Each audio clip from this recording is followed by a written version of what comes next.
for the record, only on the Blaze. We uncover the threat of the Muslim Brotherhood infiltration in our own government. And what was just said there is this parallels the Soviet infiltration in the 1940s.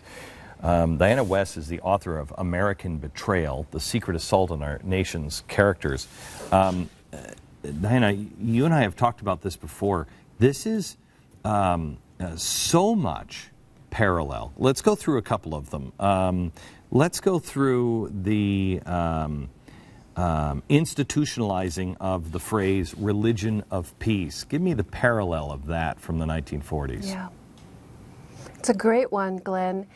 Right after 9/11, we get hit on 9/11, and President Bush tells us Islam is a religion of peace. And we spend the next 12 years now watching this be institutionalized, watching the public square only smile upon people who say things that support this completely illogical statement. Islam is not a religion of peace. We see jihad around the world that tells us that.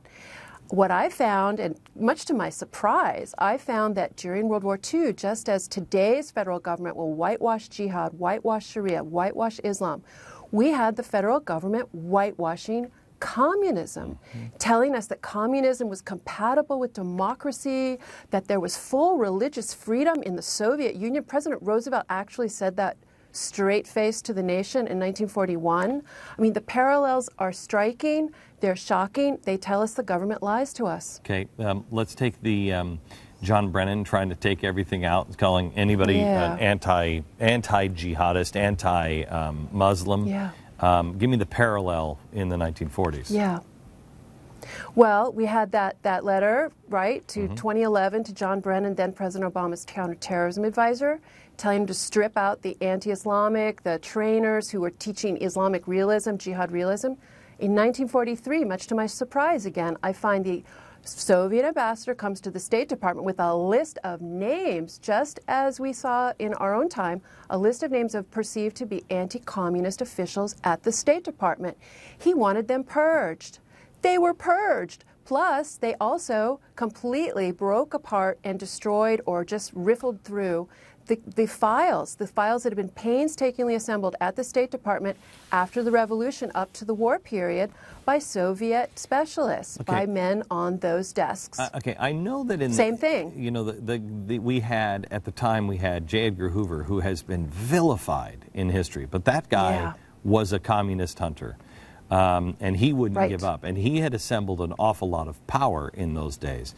And there were others like him that would ring the bell. And the American public were taught communism is bad. We were all over that. Our media, everything, communists are bad. We're nowhere even near that. We have no one really on the inside. How do we survive this one with the Muslim Brotherhood inside our own government? Well, it's a big question, right? I mean, you zeroed in on a very important difference between our time and our parents' and grandparents' time.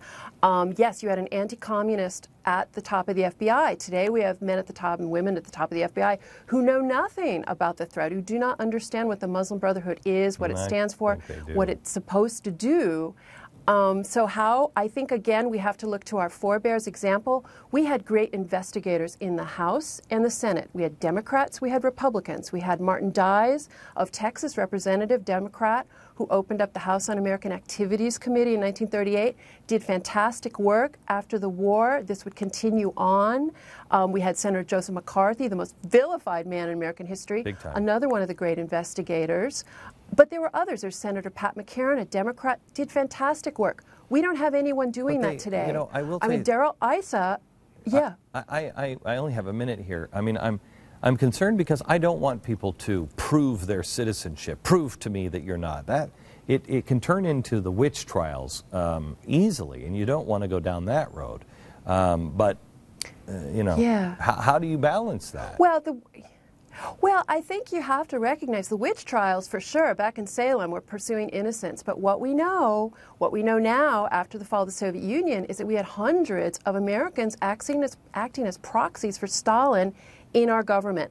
After the war, after Roosevelt, we had investigators trying to get their arms around it.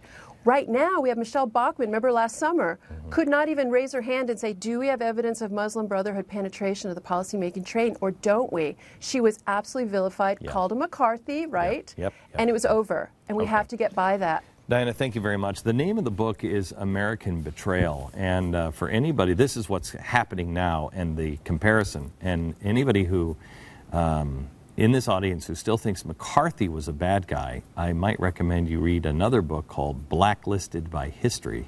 It will change your mind. Thank you very much. And For the Record is tonight at 8:30. You don't want to miss it.